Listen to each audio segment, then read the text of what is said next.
When we last left off, our heroes were returning from an adventure to rescue the uh, kobold thief wannabe from the maze, the gauntlet, and they successfully got him back to his rat folk friend Usa, and we're on their way back to Zelgin's to rest after a long, arduous journey through a dangerous maze and giant bats and damaging, echoey hallways.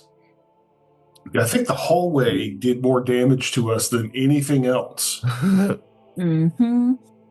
As they approach Zelgin's, there is a regular standing outside the door.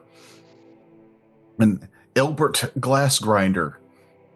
He's been a regular at Zelgin's. I think he even gave you a tip or a lead on one of your quests. I believe it was the Mushroom Tavern. The Mushroom Tavern, yeah.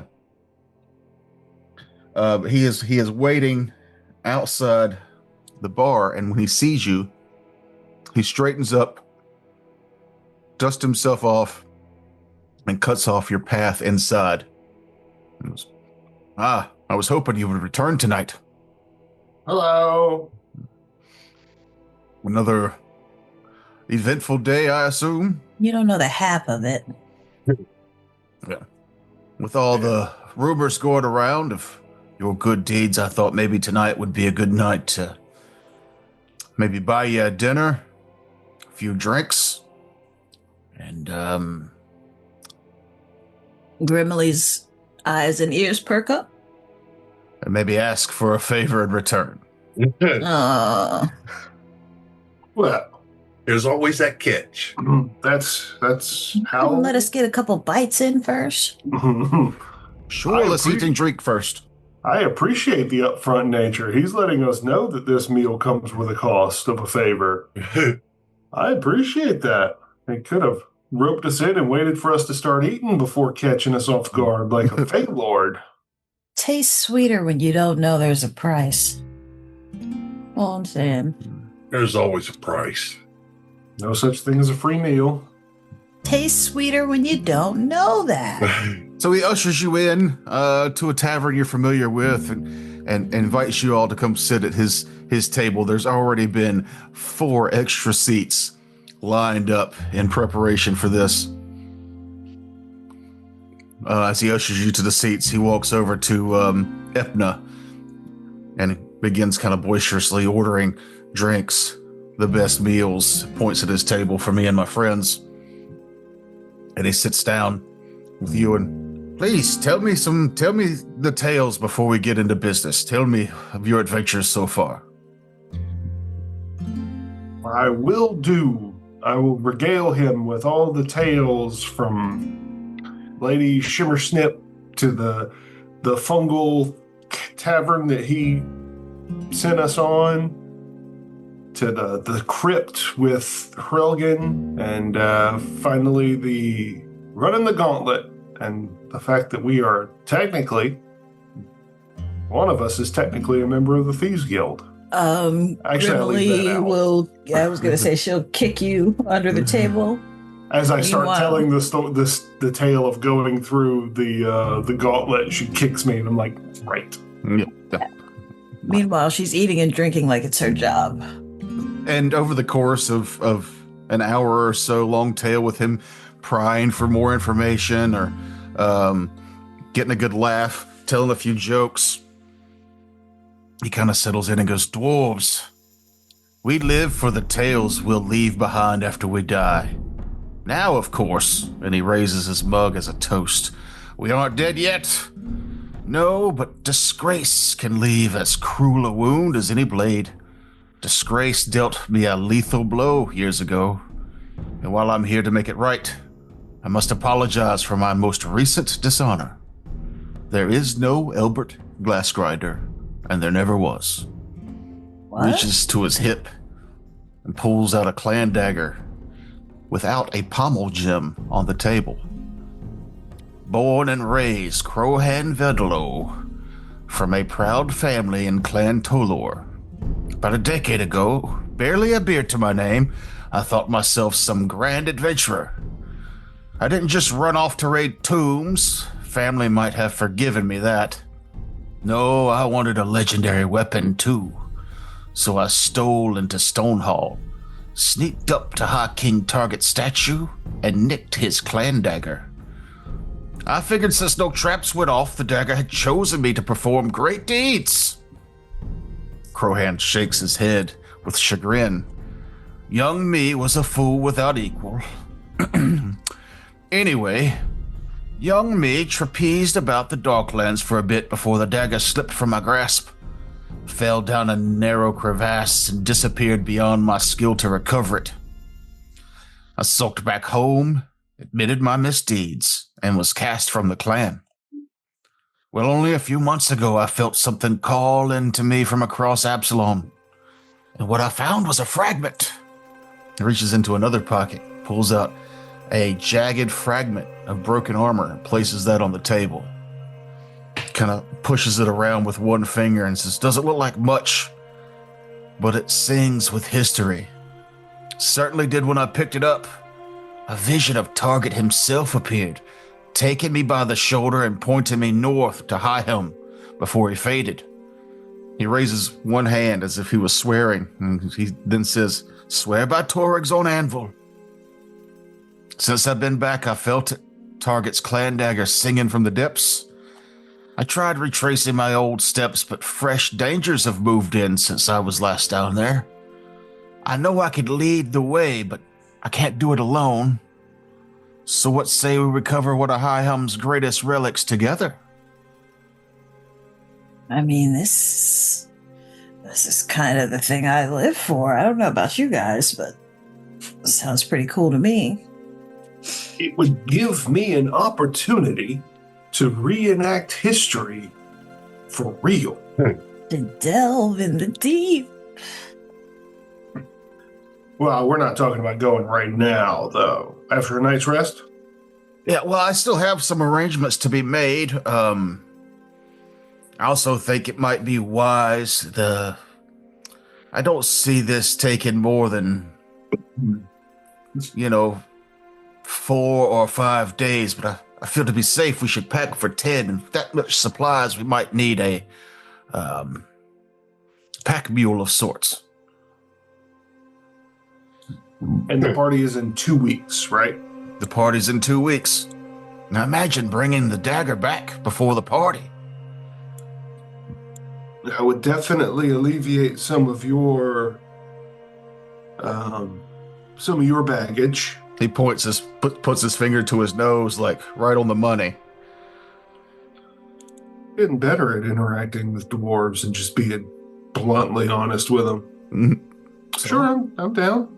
When do you want to go? Say we'll head out in about 2 days. That'll give us a safe 12 to get back in time for the party. It's fine with me. That's a big thumbs up.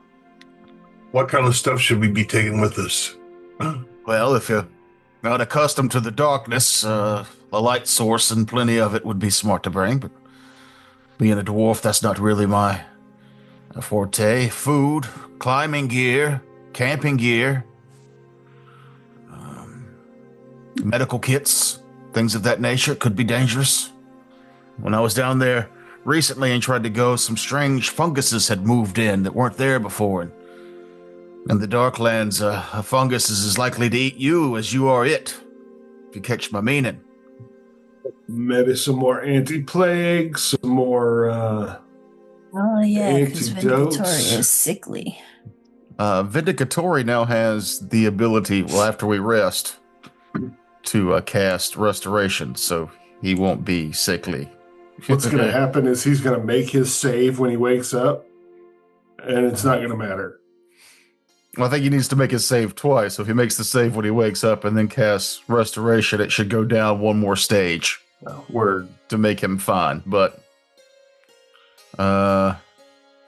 he won't ever be worse than one stage as long as he can cast Restoration in the morning.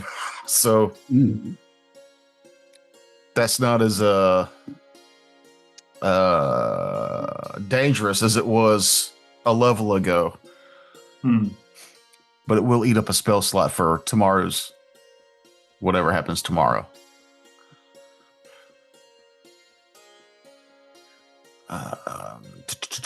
So all these questions they thought you might ask, we won't worry about. What are some of the questions that it thinks we might have asked? I think most of them are pretty self-explanatory. Like some of the players might be like, "Why us?" And it's obvious because you guys have built up a reputation. Yeah, we're fucking awesome. He also says that, any mention of treasure like this would attract the greedy and glory hounds. And I'd likely as end up with a knife in my back as a clan dagger in my hands. You've shown you care about High Helm and its people, and you're friends of Clan Tolor. I know I can trust you. I just took it as a matter of course because we're the main characters of the story. Right. we're the main protagonist. If you were to ask what he plans to do with the dagger, which you got that on your own. Clan Tolor's family festival comes soon. It's time for strengthening bonds and rebuilding bridges, and I intend to deliver the clan dagger to my clan elders to repair the damage I did years ago. I hope they might accept me back into the clan, but even if not, I will have done what's right.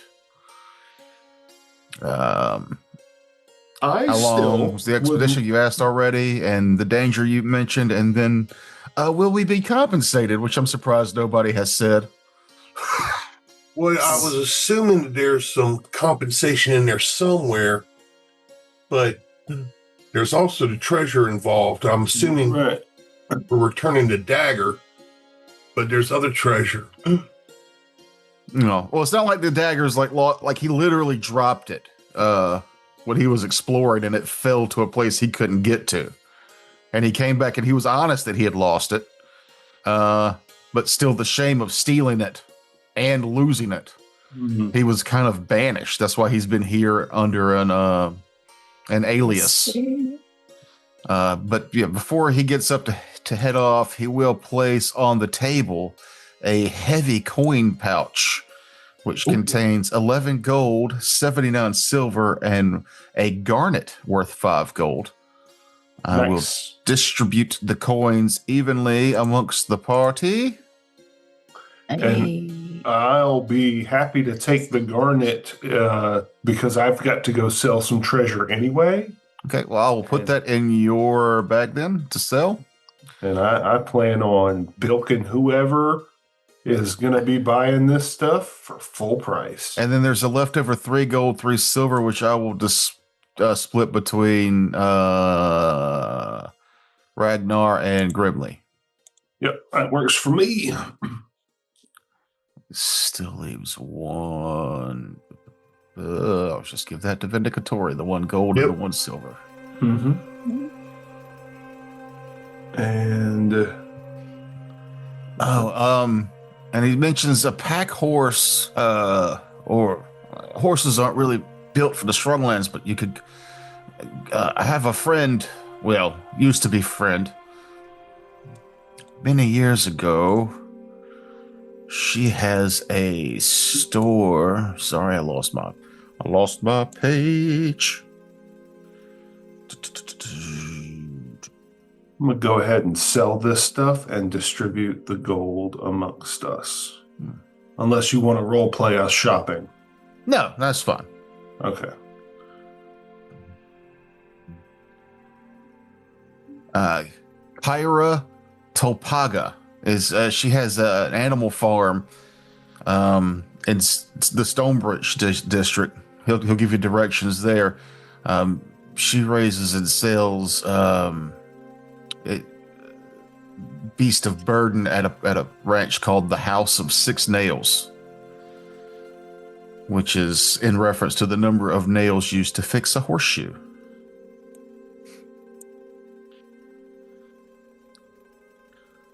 She's as likely to cut you a good deal as anyone else for a pack beast. Maybe you could get us an Ogdenar. Ogdenar. Familiar with Ogdenars? I've never heard that term before in my life. Selectively bred over the course of centuries to be as strong, tough, and grouchy as the dwarves of High Helm themselves, Ogdenars are a unique breed of mule favored by merchants of the Sky Citadel for transporting goods and assisting with manual labor. Unlike mules found elsewhere in Galarian, Ogdenars are capable of producing offspring through significantly fewer than ordinary equans. This has led to a steady but controlled stock of the creature, allowing for the population to be self-sustaining.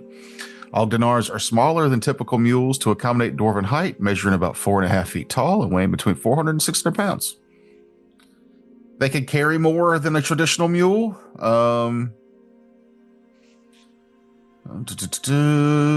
No high helm citizen worth their stone willingly sells an Ogdenar to outsiders, so attempted thefts on the road are common.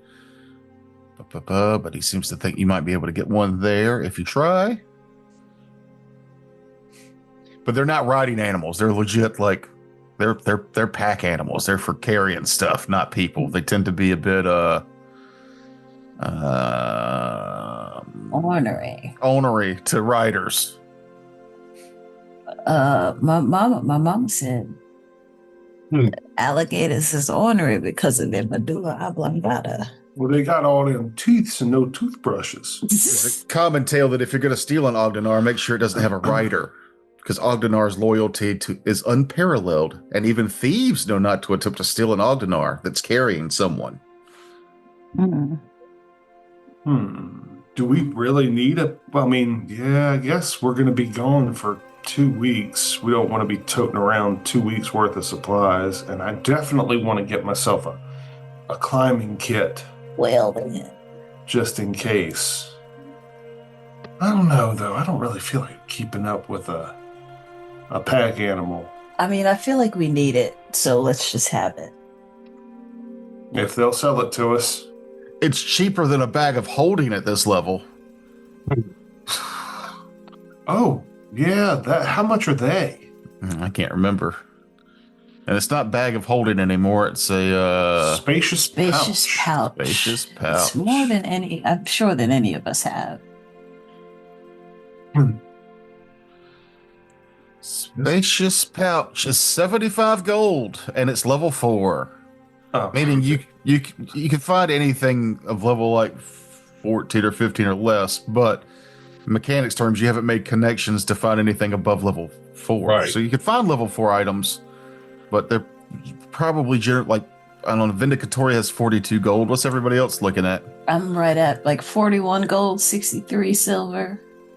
Like a 20-something. 37. Yeah, so a little out of the price range at this point.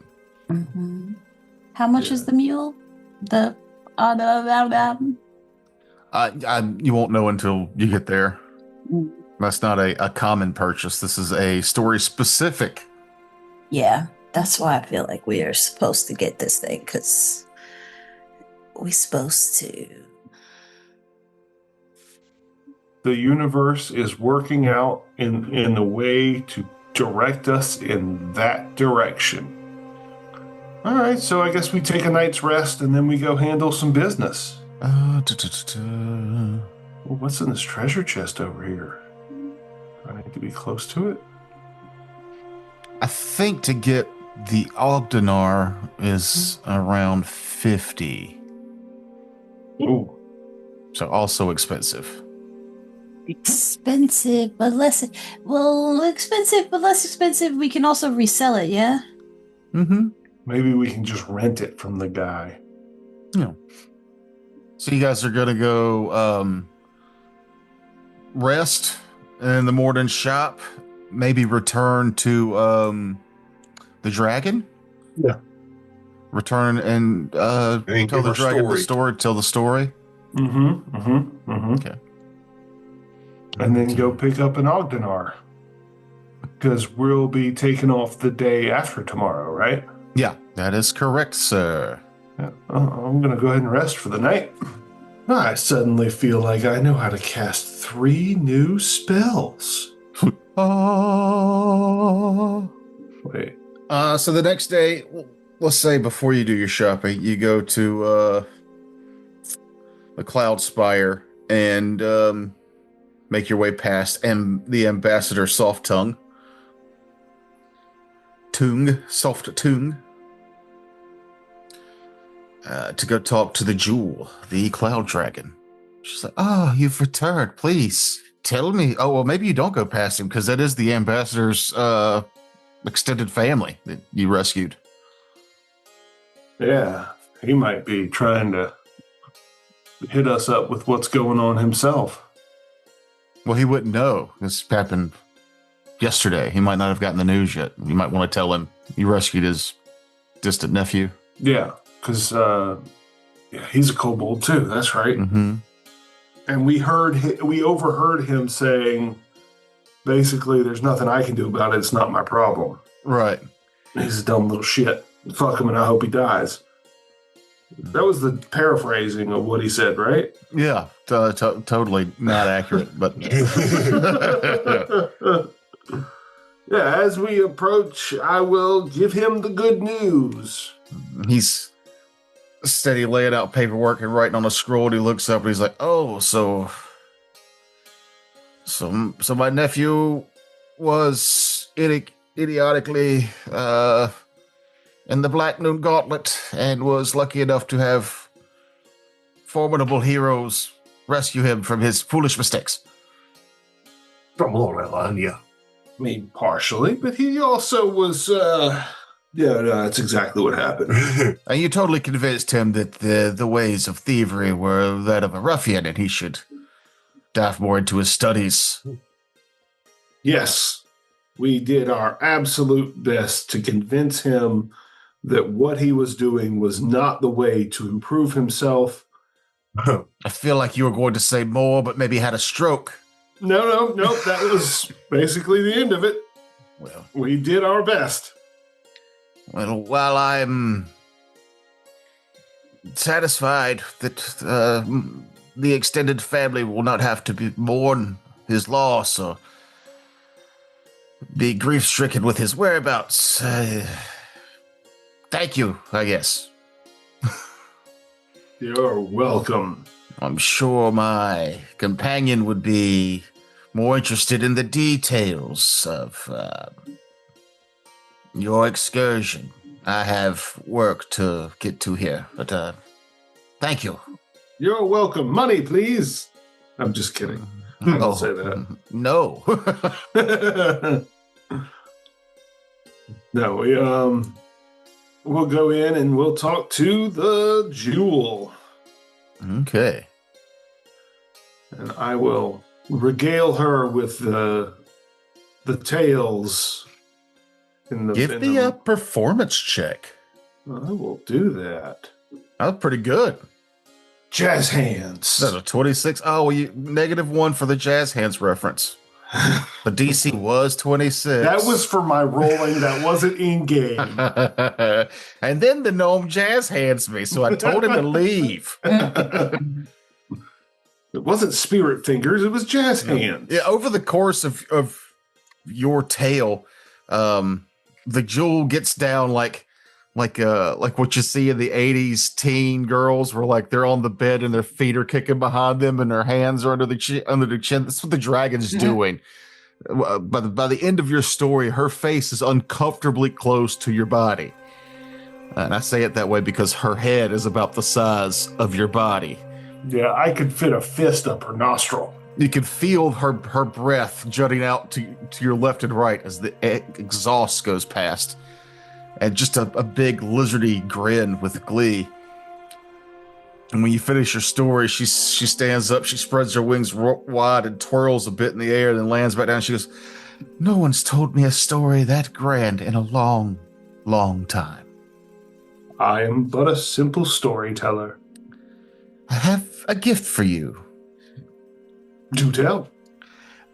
She goes, and there was the large pillow that she was next to in this meeting room, and she kind of lifts it up, and you can see that there's these drawers underneath the pillow, and she starts filtering through the drawers, and she pulls one open, and she goes, "Value-wise, it's not much, but to me, it's just it tells such a wonderful story." And she comes over and she presents to you a small slate slab containing a fossilized snake. Oh, okay. It's got a great description. It sounds cool. It is a non-magical rock worth 4 gold. But she seems very attached, like it's a prized possession, and she passes it over to you. I mean, how big is it? Yeah, light bulk. Okay. It's in your inventory. Nice. Because you're not going to deny a gift from a dragon. No, of course not. And also, I would be stoked, personally, to receive a fossilized snake. Well, I picture it like a stone slab, where like the fossil is still inside of it. You can see where they've dusted off enough to see what it is, and then preserved it. Like it's just a really ancient fossilized snake skeleton in stone. Yeah, I'd be, Frakes would be jazzed to have that on my bookshelf. Carry this with you and consider me a friend. I will. Thank you. You now have a pretty reliable source to come uncover local rumors. And you feel like maybe this dragon has an assortment of friends who bring her stories. But maybe not all of them got a fossilized snake worth 4 gold. I mean, that's a pretty penny. Yeah, I mean, it's not cheap. I'm not going to sell it either. Sorry, y'all. I'm keeping those 4 gold. That's fine.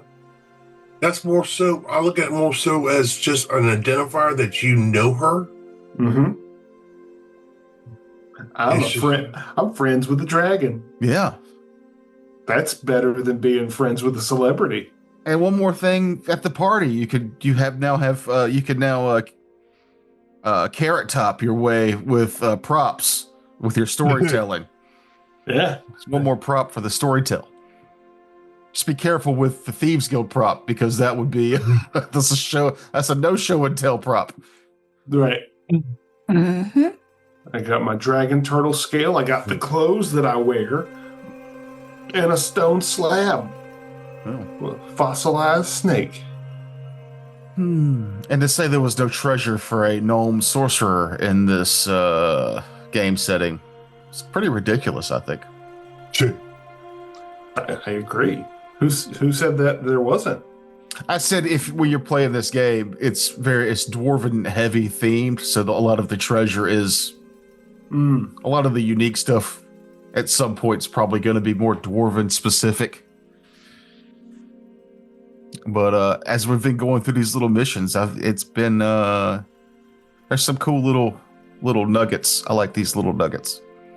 Yeah, you're really front loading me on the treasure so that I'll just have a barren desert for the back half. Yeah, enjoy these first 3 levels. It's all downhill from here. Just like life. So after your shopping, your talks with her, you make your way down towards the House of Six Nails in the Stone Breach area. And on your way there, you get close to where I forgot his name. Your new target friend, Tolor friend, told you about.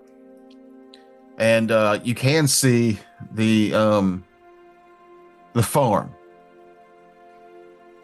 But out in front of the stone gate of the farm, there's kind of a plump, sad-looking, big bearded dwarf. I mean, if this doesn't show you Adventure Hook in a face, if that's not an NPC who needs something and is about to ask. The only way that would make him look more I need help is if his hat was actually in his hands. Yeah, he's got a hat that doesn't look it fits very well. Yeah. And kind of a somber I need help expression. Or I couldn't make it to the restroom, so I just did it in my pants. Yeah. And I'm hoping you don't notice. It's weird how those two expressions have, it's a Venn diagram between those two. Yeah. But yeah, so there's this, he's just kind of meandering around in front of the place, wiping his forehead. He's kicking a pebble across the road as you guys are approaching, and he looks up and he goes, "Oh, Hello there. Can I help you? Yes. Are you the proprietor of this here farm? Well, you were expecting to see a Kyra Topaga. This is obviously not her. But he does say, but yes, recent owner of the Six Nails here. You're not Kyra Topanga. What was the name you just said? Topaga? Tolpaga. Kyra Tolpaga. Mm. You're like I'm learning a foreign language. Kind of. It's a made-up one. Yeah, which is really difficult. No, I purchased this from her just a few months ago. Ah. She was an outstanding horse breeder. I'm sorry, my name's Hector Beatsmith. Beatsmith. Beet Smith. Beatsmith. Ah. Beats Bears and Battlestar Galactica. Yeah, I've heard that one. Beatsmith. Beatsmith. Hector Beatsmith. Hector Beatsmith. Of the Beatsmiths. Very nice to meet you. Nice to meet you as well. Your voice does not match the picture of your face. You seem much more excitable than your face makes you sound. It's me putting on a front to sell you things. So, Master Beatsmith, what's got you out here kicking pebbles? This is not the voice I started this character with. He's giving me shit about my voices. I can't even remember this voice. My voices change mid-sentence sometimes, so... I think I was going to start this guy with a Dracula kind of voice. I'm glad that didn't happen. It didn't stick.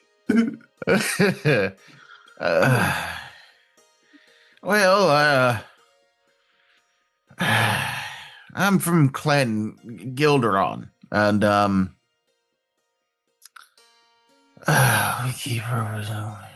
we were both being from the same clan, so she sold it to me at a pretty good deal because she was about to retire. Fair price, just a few months back, right? Good deal. Instead of horses, I was going to focus on a different type of stock. They're a little bit harder to raise, but they fetch a way better price. And it's the name of the animal I was just telling you about. I can't remember the name of already. It's Ogdenars. Ogdenars. Oh. So, good deal. Cheap land, fair price land. Good deal. She was renowned, raised in a lot of horses here, so, all's good. But it's been to hell, it has. Someone's been breaking my fences, hiding my tools, bleeding the mules, and even making a right mess of things. Bleeding the mules? The mules they seem to be taking a bit of a punishment. Much as I've watched, I haven't been able to catch the vandals in action. I tried calling my family to help, but they've all politely declined, like I'm some pariah. Feel like this needs some proper investigation. I have funds set aside for someone who might be willing to help an old farmer out. That's when you get the look that's in the photo where his chin goes down and his eyes come up like, what's that King of Queens one where it's just like he's doing the Kevin James look. My camera zoomed in when I did it. That was good. What time of the day does this generally occur? All times. He's eating some sunflower seeds. He's got to chew. No. Doesn't matter if I stay up all night and watch. Sometimes something will happen in my workshop. I don't see anybody come in and out. Stay up all night watching in the workshop. Something happens in the barn. The animals are all panicky and weird lately. I'm kind of at my wit's end. Is it every day that this happens? Well, early on, there was a few mishaps, nothing really. Damage really started to get bad around 3 weeks ago, and nearly every day there's some new misfortune. Honestly, it's like the House of Six Nails refers to some Kuthite torment. I think Kuthite is the type of demon. I was wondering, because you looked at us like we would know what the fuck you were talking about. I was looking to see if y'all knew what the fuck I was talking about.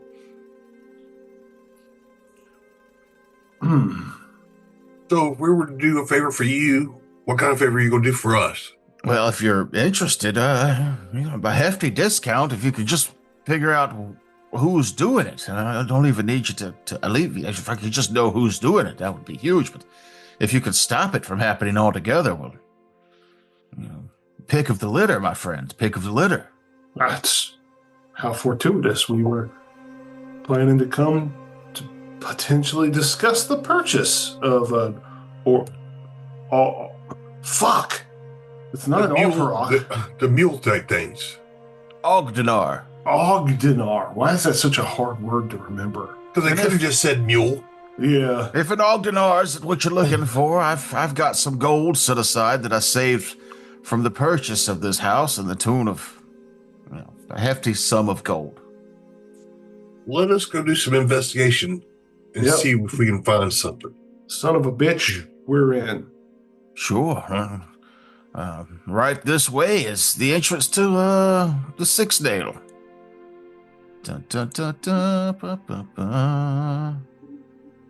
You go grab a little thing. There's one. Now, they're not pictured in the, what you see here is kind of the pin, this big open area that I'm pinging in. Yeah.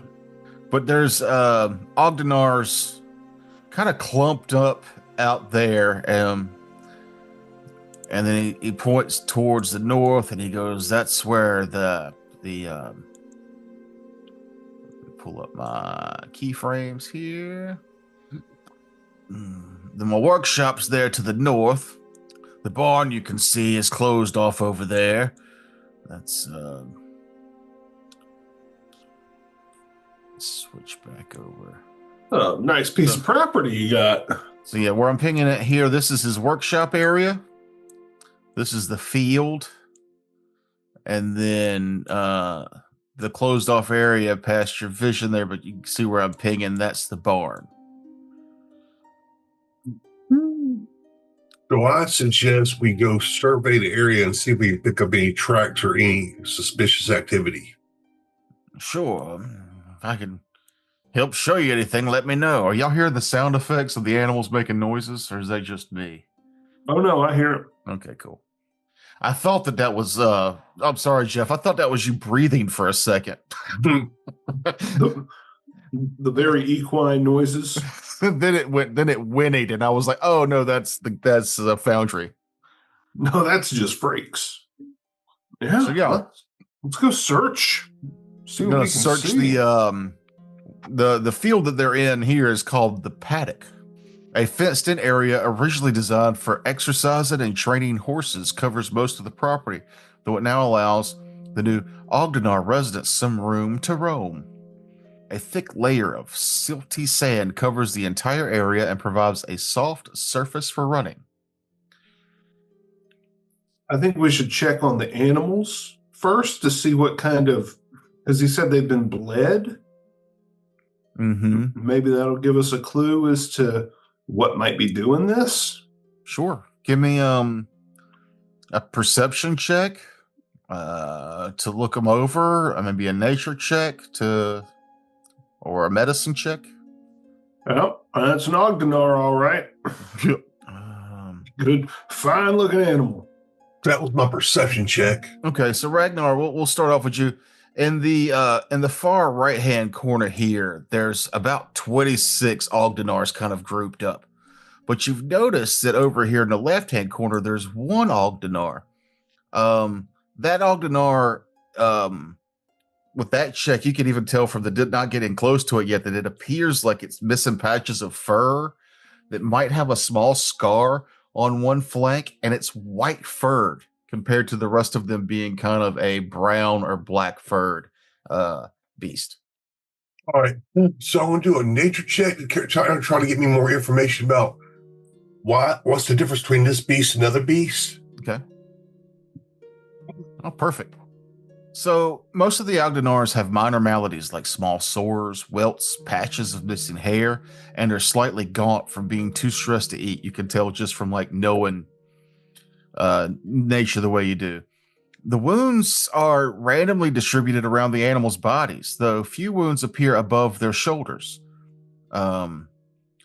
These injuries don't resemble any conventional patterns of animal abuse, which should alleviate any concerns you might have against Ektar.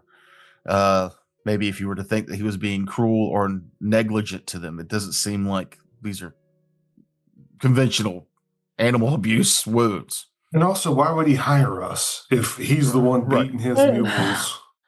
Well, let me throw something out there and just see if this gives any ideas. So we're seeing most wounds are above the height of a ground animal, which we're not seeing any tracks in the ground. Few wounds appear above their shoulders, so the wounds seem to be from their shoulders down. Okay. Mm-hmm. And because you identified the white Ogdenar separately, you noticed that it's particularly haggard, having several tufts of hair missing, small half-healed lacerations, and bruising from where the Ogdenar has collided with the stone fence. It looks like it's scraped against stone on one shoulder. Like maybe it was particularly scared of something, and for some reason the herd has kind of separated that one from the rest. Yeah.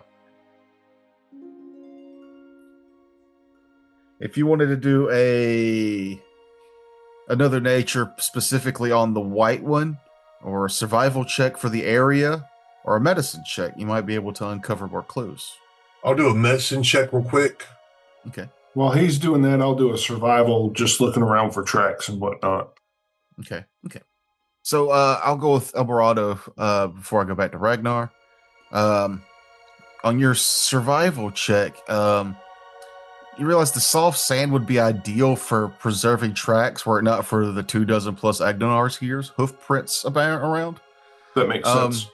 Even so, you can identify some small humanoid tracks left by a creature likely about 3 feet tall. Chupacabra. The steps seem to be cautious, as if they were moving slowly, and the tracks sometimes shuffle around a set of Ogdenar prints. While Ragnar's talking about the one, I point this out to Grimly. And I ask her if she's ever seen any cave-dwelling animals that have prints like this. Jeff, with your medicine check, it's fairly obvious that the white one is getting more attention, harmful attention, than the rest of the herd. Which opens up a nature check with that information. Everybody has knowledge nature. You could all roll it. I'll give it a go. I'll use my hero point. Okay. Bold. Actually, wait, before you use it, let's see, because I normally only do this when y'all fail. We'll see if, does he have knowledge nature? He does. I can have Vindicatori roll it. Okay. But, yeah, no, use your hero point. Vindicatori goes, I don't think this has anything to do with nature or gods. Natural 20. There we go. Okay. If you're going to use a hero point, get a crit. That's how you use it. That's yeah. Hearing them talk about the small footprint, seeing the damage, you recall, Jeff, that there are certain house spirits that despise white-haired animals, and that there might be such a fae living nearby. I will mention that to the group. Yeah, give me a second because of that natural 20. I wonder if that means he'll let us take this white-haired one off his hands.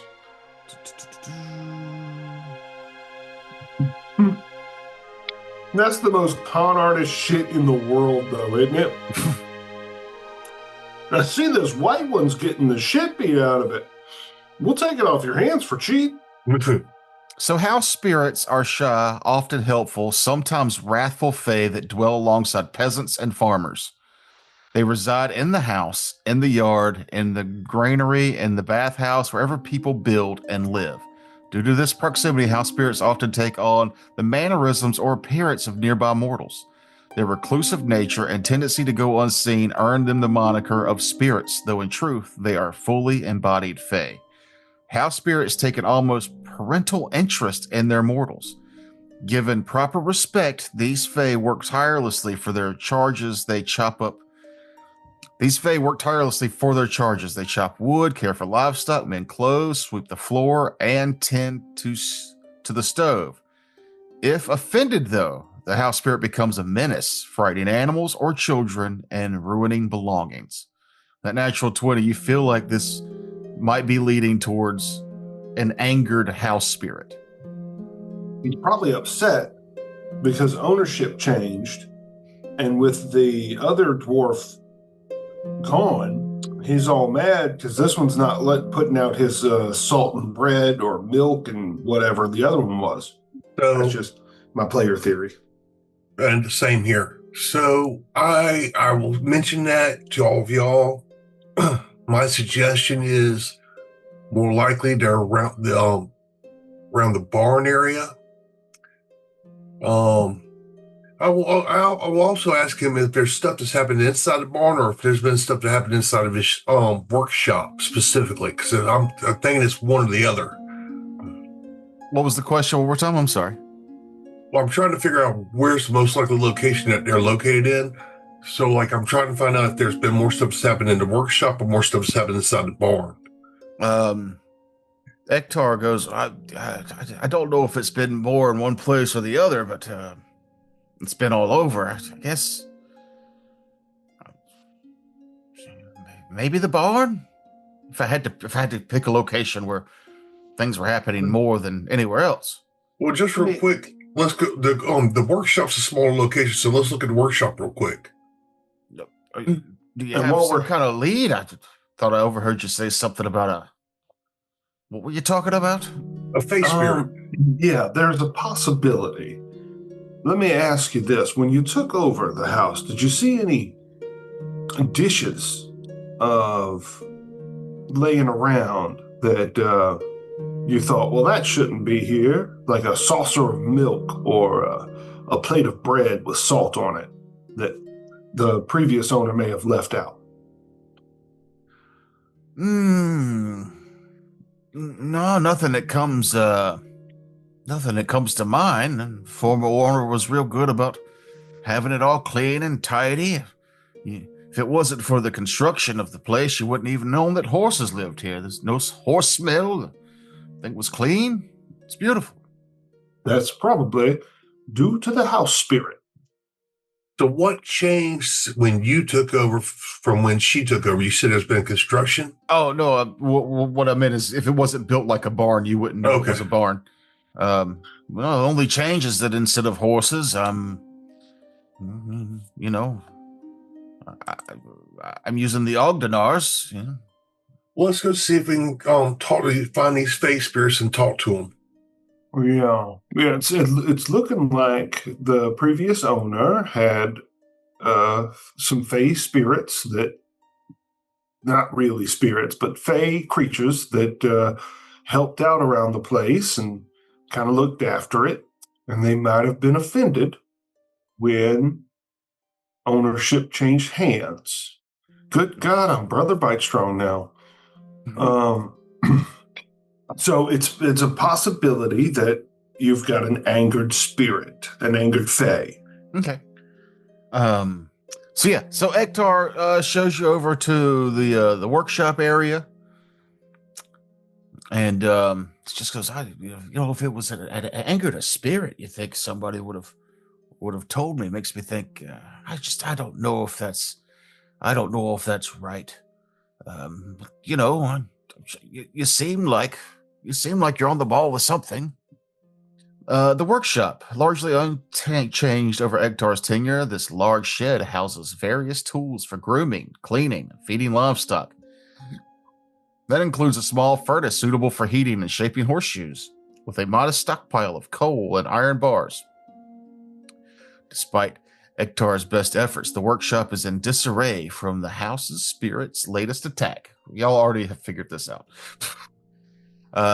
Noteworthy damages include several spilled grain bags, dozen iron bars jammed into unlit furnace, tools hidden in various places, and damaged furniture.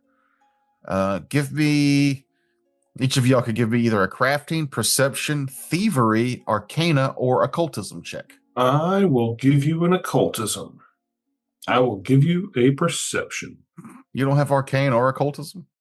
I do. I have an arcane and occultism, but my perception is higher. Oh, that's right. But the DC might change. No, I'll DC stick might with change. occultism. The information you get from it might change. Yeah, I'll stick with occultism. perfect. So, Ragnar, you're not really picking up anything here. Grimly, you can assess the inflicted damage. Gashes in the stool indicate someone struck it a few times with a small blade, leaving deep gouges that indicate considerable strength, but little subtlety.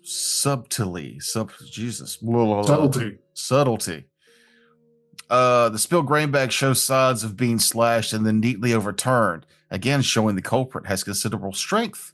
A random assortment of tools are missing, not anything tied to a particular task or trade. Ragnar, you would have gotten that with the crafting check. On the occultism side, many of the scattered tools are hidden on high shelves, having been placed atop level surfaces, not under or squeezing between anything. The few exceptions are larger and appear to have been violently driven into surfaces, like pitchforks that's lodged into a crate. This suggests the lighter items might have been relocated using telekinetic magic, like a mage hand. Mm-hmm. But that's what you pick up from the workshop. Can that give me any hints about what kind of fae, specifically, we might be dealing with? I know it's a house spirit, but something about them that a way to appease them, maybe? Or do we need to keep looking? You're leaning towards a type of fae called a Dwarves. Dwarves. Yeah. Dwarves. Dvorovoi. Maybe that's how you say. You don't actually say those letters as one. It's a fae called a Dvorovoi. Sounds like Drovely. Yeah. Drovely. Drovely. It's Russian. Drovely. Can I roll a nature on that thing? A Drovely? Volvolfi? No, that's what your roll got you, was that. Oh, okay. Drovoi. How would you say that, Mahogany? You're a language person. Hello? Probably Dwarboy, something like that. I don't know.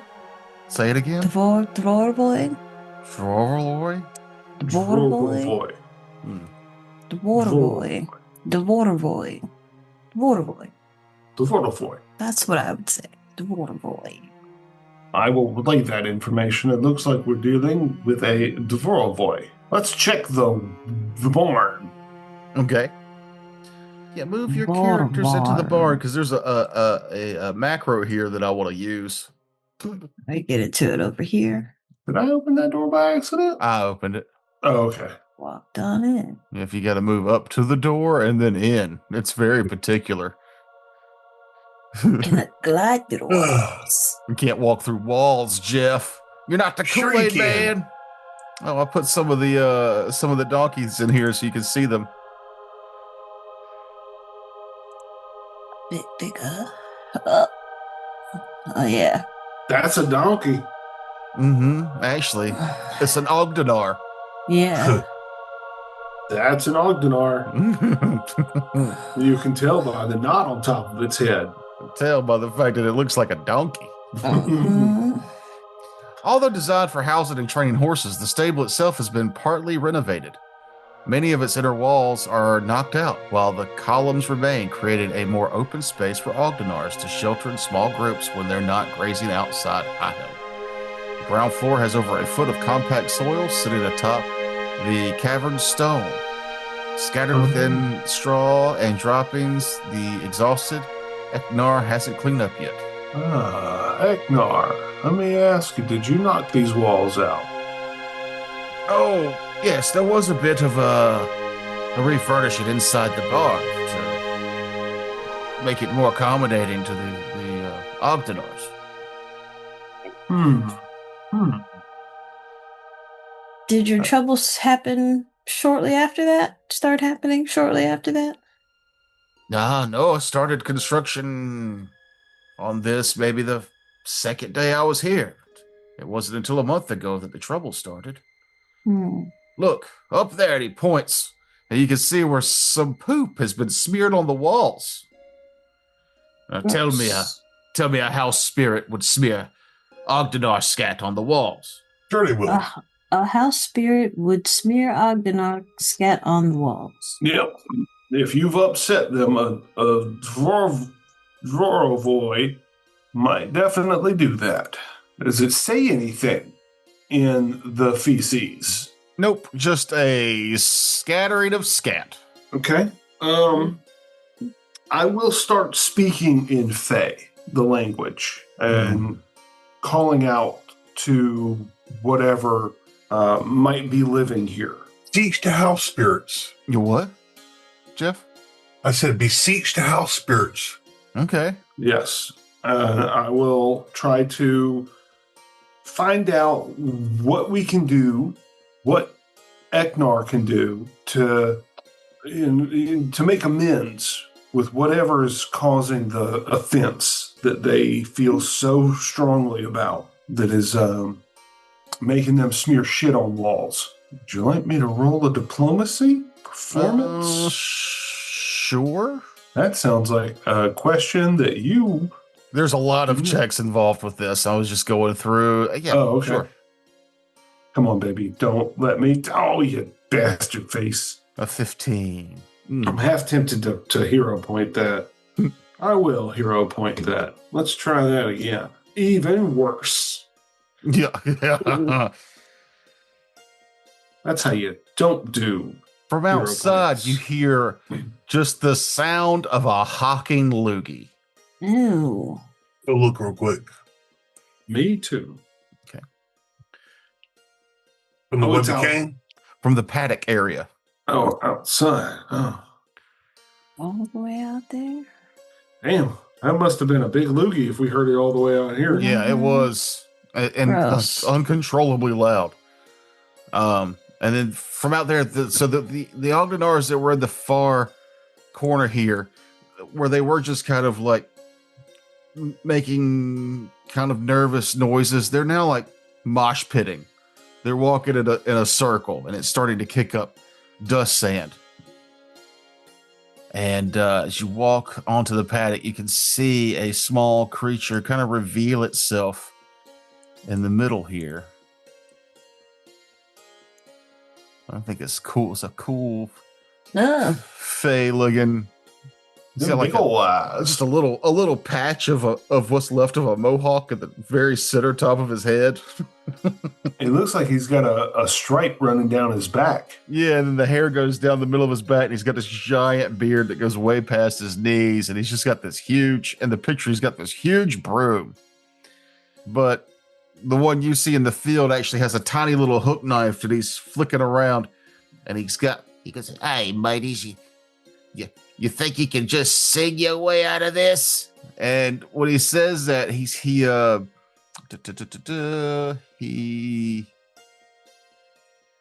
snaps his fingers, and the Ogdenars, which I'm just going to bring one out. This one Ogdenar is actually the herd of Ogdenars. It's an Ogdenar swarm. How do I make it bigger? There we go. It is an Ogdenar swarm. Let's roll initiative.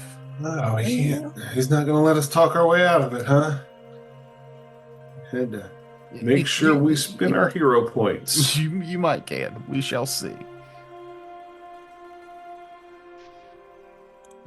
So yeah, as the The face snaps its fingers. Elmorado, you are the first to act. Oh, I will attempt another diplomacy, and I will say, please tell us what is the cause of all of this. Maybe we can make things right. Sure. It's 4 better than a 15. Yeah.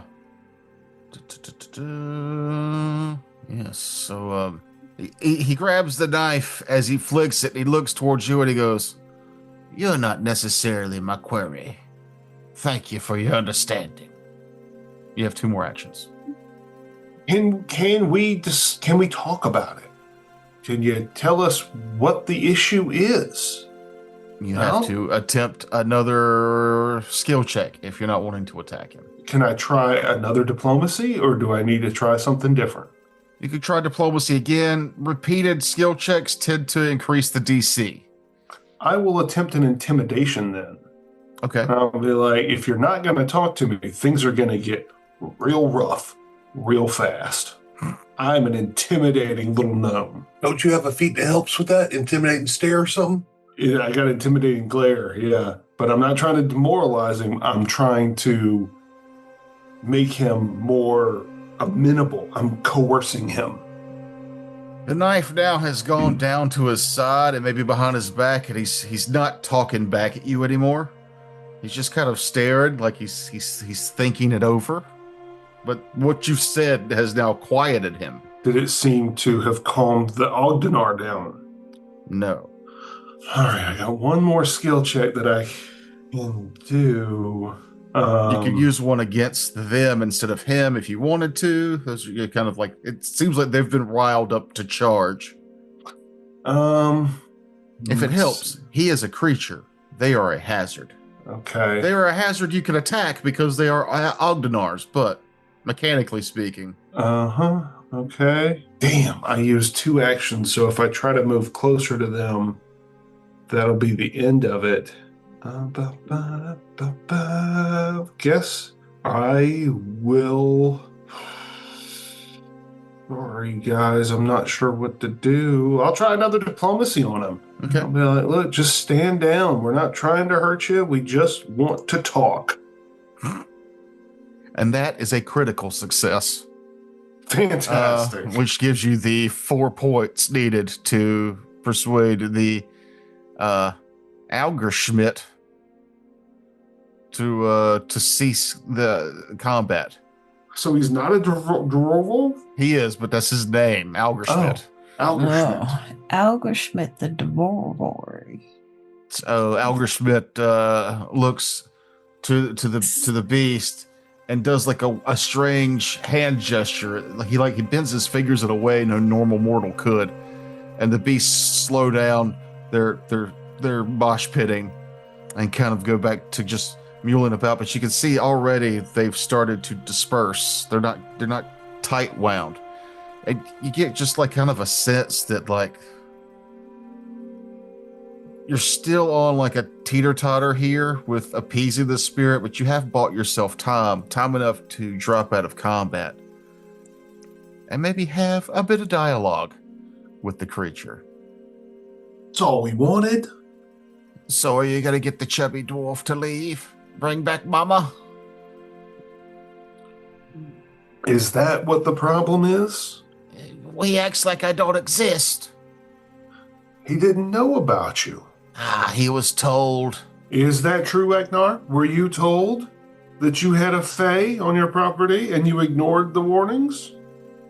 When I initially reached out to my family, they said that there's most likely a house spirit, but I don't need help from a house spirit. You will be damned if you do not take care of this house spirit and become friendly with it. This is caused his your property own first. issues.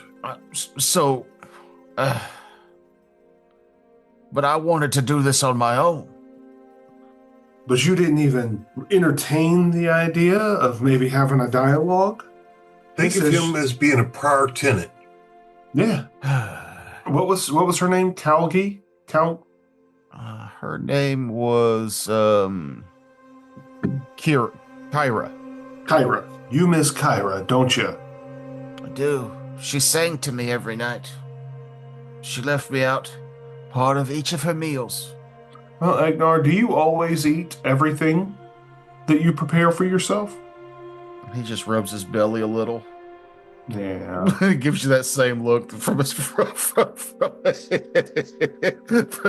his picture, which unfortunately I think is how I stare at friends when they eat. and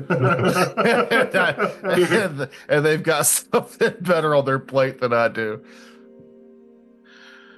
I've given that look before. I know I've given that look before, and I know I have too. Yeah, just that. I should have got that flavor of wings. You know, like, your food looks better than my food. Every time we go to a Chinese restaurant and somebody orders something different from me, unless it's seafood. That's why I like going to a buffet. I used to love a buffet. I don't really like a buffet too much these days. I used to love a buffet too, until I started getting migraines every time I go to one. I will say we went to Chef Log's Dim Sum and Soup Dumplings in West Ashley, and they have like stuff you can't get at most restaurants. And our buddy Shani ordered sesame chicken, and I was just like, dude, there's soup dumplings and all these crazy dishes, and you got sesame chicken. You get sesame chicken at every Chinese restaurant in this town. And when his sesame chicken showed up, I gave him that look because that was the best looking sesame chicken. Yeah, it was probably the best. Like, we were all jealous of his meal. There was a table full of us looking at Shani with that face right there. See, that's the thing about dim sum, though. You're supposed to get a whole bunch of stuff and share it. Oh, we did that, but we also each got, like, he shared with us. Yeah, that's how we knew that his was the best thing. I didn't want just a bite of his. I wanted him to have a bite of mine and for me to eat the rest of his. And be jealous. Yeah, exactly. Mm-hmm. But yeah, no, that's, do you always clean a plate? That's his, he gives you that face. Do you think you might be able to prepare some extra for a previous tenant? I know you've got the fierce dwarven independent spirit and you want to do this on your own. But this is more an obstacle that you have to go around rather than help. Was the former owner successful? That's what I asked him. Very successful. And if this spirit was here helping her, then what do you think that would make if she had him here and you have him here and you want to be successful to continue that streak? That's what you might need to go with. So I need to leave some food out off my plate for the spirit and sing to it at night. What other demands was this creature going to need? Why don't you start a dialogue? What other demands do you need?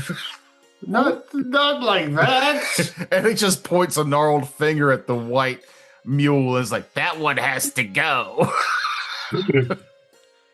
Let's think of it more of a potential friendship that you can begin. So, because I don't want a dialogue with myself between two NPCs, no. I'm just going to say, Ektar sheepishly walks over to the Fae, and they have a back and forth that starts heated and starts to come down a little. And after about 20 minutes of back and forth, they shake hands. The Fae and Ektar come up to you and thank you for basically forcing a friendship. Do I need to get out the get along shirt? Tell me y'all's parents had get along shirts. I was just thinking, what was some things like when two kids can't get along and they like parents force them together? Right. And if you had a crit rolled that he was going to kick dust in your face and the mules were going to stampede you. I got to be a face of the party. I know, just completely bypass that mini combat. I'm happy about it. I didn't want to kill anybody. So, we've come to an arrangement. There'll be payment, and you'll be leaving with our prized white-haired Aldevar. Ooh, that's great. Yes, payment. As I will long as go that's over to- what you wanted. I will go over to the white-haired rock Agnar and use my handle animal skill or my druid ability Okay. to make sure I can calm him down and see what I can do with him. I believe they're normally medium creatures. Yeah, so give me a... I can communicate with them on a rudimentary level. Right. The Ogdenar seems excited to leave because it's been mistreated by everything here since it was born. And I will let it know that we're planning on taking it with us. At that, it perks up and its little mule tail slaps back and forth. Even though you probably need a better diplomacy check than that to really befriend it. Yeah. Well, I mean, I will keep working with it. Okay. You know, it's funny. I almost took the pet feet, not knowing that we were about to get an animal companion. Very nearly was looking at the pet feet, like, do I want a pet? Let's see. Let's remember. I'll make it to where you can control the Ogdenar eventually here, Jeff. And we'll get into like what all it can carry, but it has a +4 strength, a +4 con. It is a level 2 creature. They have imprecise scent out to 60 feet. Nice. They have an ability called back kick. An Ogdenar whirls around, delivering a powerful kick with both its hind legs. The Ogdenar makes a hoof strike. The strike hits the Ogdenar, deals an extra 1d10 bludgeoning damage. This counts as 2 attacks when calculating. They can basically take a -5 foot penalty to speed to ignore difficult terrain. Pretty good. And they have a thing called push, where if their last action was a successful strike that lists push, which its only hoof attack does, it can spend an extra action to shove the creature. As much as you hate animal companions, I'm surprised you're giving us a donkey. The campaign's giving you a donkey. Yeah, you could have ignored this side quest. The campaign also suggested that these side quests are meant to help you on the campaign because they're full of rewards. Mainly, this reward comes with Ektar giving you 20 gold. Oh, Excellent. We will distribute the coins evenly between the 4 party members.